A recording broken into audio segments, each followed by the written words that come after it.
Olá pessoal, tudo bem? Eu sou o professor Edmilson Sá, sou professor de História, sou professor da Rede Estadual de Alagoas e sou também pessoa com deficiência. Sou militante dos direitos das pessoas com deficiência e dos direitos da educação. E hoje gostaria de falar com vocês sobre uma questão extremamente importante nos nossos dias. Qual o lugar do professor? Qual o espaço do professor hoje na educação?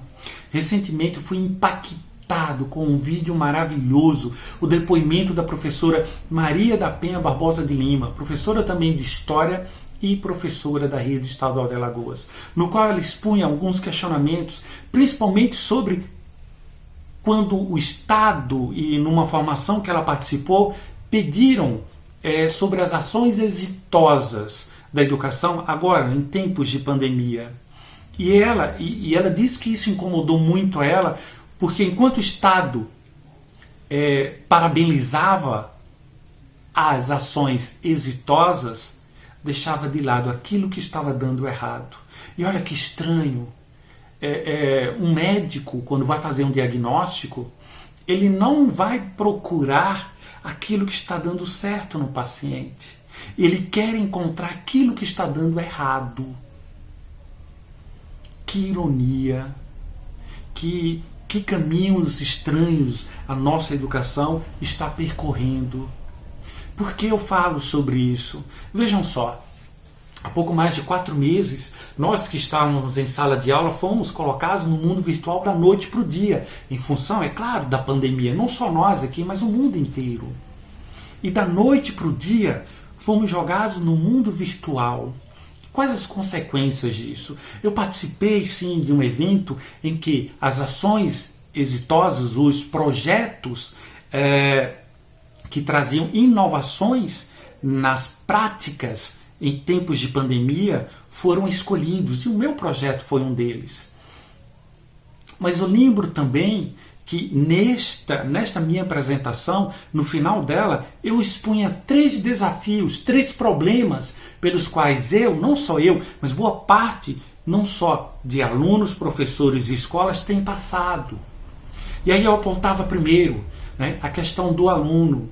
Então, olha que ironia, da noite para o dia, uma coisa que era problema na sala de aula, porque há 4 meses, o grande problema antes da pandemia na sala de aula era o aluno usar o aparelho telefônico, uma tecnologia de informação e comunicação, as famosas TICs.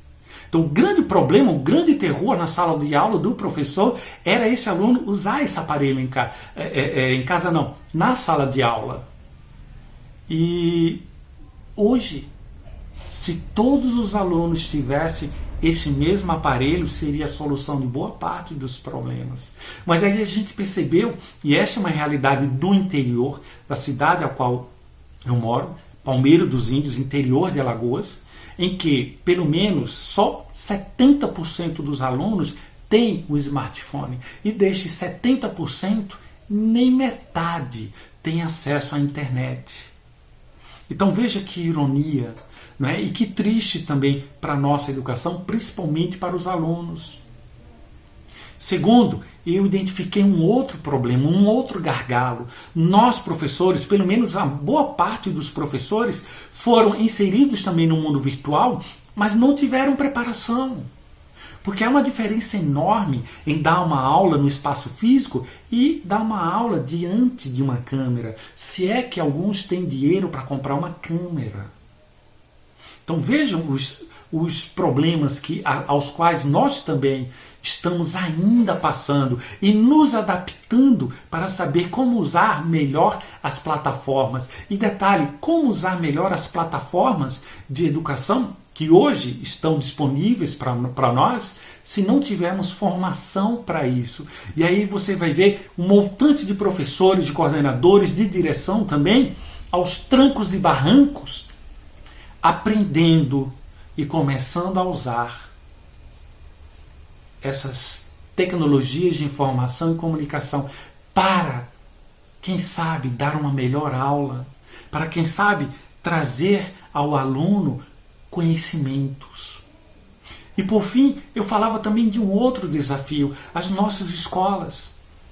pouquíssimas delas têm uma internet de qualidade. Pouquíssimas escolas têm um espaço para a produção e gravação de conteúdo virtual. Pouquíssimas mesmo. E onde está o espaço do professor neste momento? Qual o lugar dele aí? Por que é importante falar sobre isso? Retomo a fala novamente da professora Maria da Penha, quando ela disse que os doutores, não é, falaram muito sobre educação. E eu não tenho nada contra mestres e doutores, por favor, tá bem? Eu tenho contra quem não está na sala de aula, que não sabe o que é entrar numa sala de aula antes da pandemia, com 40, 50 alunos, e ter que dar uma boa aula com o que tem. Eu sou contra as pessoas que não têm ideia do que é conseguir dar essa mesma aula quando nem metade dos seus alunos tem acesso à internet. Então a questão não é ser doutor ou mestre, não tenho nada contra eles, até porque eu quero ser mestre e depois doutor também. Mas se não sabe, se não tem conhecimento de como anda a educação na prática, eu estou falando de prática pedagógica, porque eu, enquanto pessoa com deficiência, eu sei o que é melhor para um cadeirante, porque eu sou cadeirante, mas eu não posso dizer o que é melhor para uma pessoa que tem cegueira ou baixa visão, para uma pessoa que tem surdez ou ouve pouco, para uma pessoa que tem deficiência mental ou intelectual. Mas eu posso dizer o que é melhor para a educação. Eu e tantos outros colegas meus podemos dizer o que é melhor para a educação, porque nós estamos na frente de batalha. Nós estamos ali, no dia a dia, enfrentando os desafios e, não raro, sem instrumentos necessários, sem as condições necessárias para uma boa prática pedagógica. Eu parafraseei uma frase do grande Arquimedes, quando ele dizia: dei-me um ponto de apoio e eu moverei o mundo. E aí eu conclamo a todos vocês, e principalmente ao Estado, que é da sua alçada, é responsabilidade do Estado, aquilo que eu vou dizer agora. Dê-nos condições de trabalhar, condições dignas, e nós vamos revolucionar a educação. Se é que já não estamos revolucionando, porque em qual parte do mundo professores que não são valorizados conseguem ainda, estão fazendo de tudo para dar uma boa aula? Em qual parte do mundo professores que, além de não serem valorizados, em boa parte das discussões, são o problema da educação? Gostaria de me dirigir a vocês, Estado, instituições de ensino. Eu não sou o problema da educação. Nós, professores, somos uma solução para a educação. Sempre fomos e sempre seremos. Então que o Estado, eu espero, quem sabe, possa abrir os olhos e possa perceber que um dia, se quiser que haja uma revolução na educação, trate bem aquela e aquele que é a chave de toda a revolução da educação, o professor. Então, qual é o espaço? Qual é o lugar do professor? O lugar do professor é na sala de aula, com recursos que dê subsídios para que ele possa dar sempre uma melhor aula, mas que esta sala seja uma sala de qualidade. Ou, em tempos de pandemia, que ele tenha recursos para conseguir produzir conteúdos de qualidade. Este é o lugar do professor. E mostrar para o Estado que nós, professores, somos a solução do problema, não o problema. Grande abraço a todos e a todas.